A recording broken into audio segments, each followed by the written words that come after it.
სიამაღლეებთან დაკავშირებით კითხავთ, ალბათ ადევნებით ნიუსებს გაეცანით ყოველ შემთხვევაში. კი ბატონო. გადაკვალიფიცირდა მიესაჯა ნაკლები, თუმცა მოისმინეთ პარტნიორებისგან, მედია საერთაშორისო ორგანიზაციებისგან, რომ ეს არის პოლიტიკური ანგარიშწორების გამოხატულება. მოგეთ პირდაპირ მოგიწოდებენ, რომ გამოუშვათ. აქაც გვიმტყუნა თუ როგორ არის, ანუ ხო, გადააკვალიფიცირდა მუხლი. ნახეთ, სასამართლო მიიჩნია, რომ მტკიცებულებათა სტანდარტი იმ კონკრეტულ აქ ხო ვიდეო მტკიცებულება იყო წინა საქმისგან განსხვავებით, რომ თავდასხმას ეძახით, თავდასხმა არ აღმოჩნდა. მე თუქ შოუში ვარ, აღარ არის. რატომ მომიბრუნეთ თვითონ? ბატონო მამა. საერთოდ არ მოგბრუნებივართ კაცო. საერთოდ არ მიდევარ არის დამოწმება გეჩვენებათ. ნახეთ, სასამართლო მიიჩნია, რომ მტკიცებულებათა სტანდარტი თავდასხმისათვის ამ შემთხვევაში არ იყო საკმარისი და შესაძლებელია ეს ყოფილიყო და უფრო მაღალი სტანდარტი უთყუარად დასტურდებოდა, რომ მინიმუმ საეჭვო გარემოების გარეშე და ყოველგვარი ეჭვის გარეშე ეჭვს შეუტანლად, ანუ რაც განაჩენის სტანდარტია, ეს იყო წინააღმდეგობის გაწევა. და გამოიტანა შესაბამისი განაჩენი. უფრო მსუბუქი განაჩენი დადგა, ვიდრე იმ შემთხვევაში ალბათ, ხო, სანქციათა სწორად მახსოვს.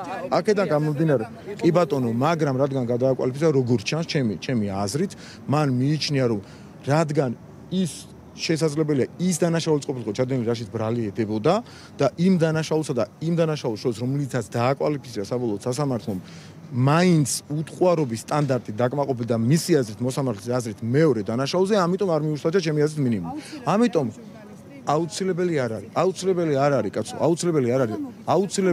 აუცილებელია ესეთი რაღაცა, რომ როდესაც ადამიანის ჩადის სიამაღლებელი დღეის მდგომარეობით უკვე არის სისხლის სამართლის დამნაშავე. ასე მიიჩნია ქართულმა სასამართლომ და ქართულმა მოსამართლემ. სისხლის სამართლის დამნაშავეს მინიმალური სასჯელი შეიძლება შეეფარდოს მხოლოდ და ყველა გაიდლაინი ამაზე მეტყველებს ყველა ქვეყანაში. მხოლოდ და მხოლოდ იმ შემთხვევაში, როდესაც ის აღიარებს და ინანიებს დანაშაულს. თქვენ გითხრათ, რომ თან არ აღიაროს, თან გაამართლოს თავისი დანაშაულები ქმედება, თან მინიმუმის მიესაჯოს და ესეთი სტანდარტი სოფლიოში არ არის. ანუ თქვენ პიარს აგებთ ისე სტანდარტზე, რომელიც სოფლიოში არ არის. მათ შორის. ბატონო მამუკა, შეიძლება გაჩნდა მოლოდინი, რომ შესაძლოა პრეზიდენტმა შეიწყალოს ის მარიამ მუხლის. მე ამ მოლოდინების შესახებ ვერაფერს გეტყვით. თქვენ ურჩევთ თქვენი უბნისთვის, რომ იმ მოწოდებების ჯერ აღარ იყო ბოლოს ჩვენი გუთის. კი ბატონო. იმ საერთაშორისო თქვა რეაქციების გათვალისწინებით. აღარ იყო სხვა პარტიაში წავიდა რა გავაკეთეთ. თუმცა ჩვენი მხარდაჭერილი იყო, რა თქმა უნდა.